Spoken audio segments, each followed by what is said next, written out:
Welcome to Whiteboard Wednesdays, Real Talk with a Realtor. I'm Sharice Wynn, also known as the Agent Lady. And today, guys, we're going to talk about special assessment. What the heck is a special assessment?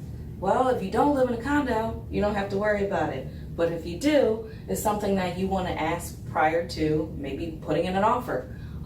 It is a special assessment is when the condo fee does not cover what needs to happen in the building. So, for example, there's just not enough in the reserves to cover the whole roof of the entire building. All the windows or the balconies or the parking lot needs to be repaid. There's just not enough in the reserves to cover those additional costs. So you'll pay this fee on top of your condo fee for how long?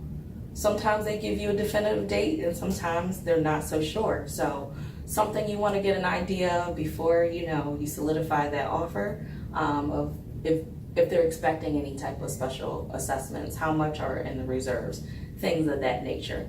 Guys, that sums it up. So remember, friends don't let friends buy or sell real estate without the agent lady. Make it a great day.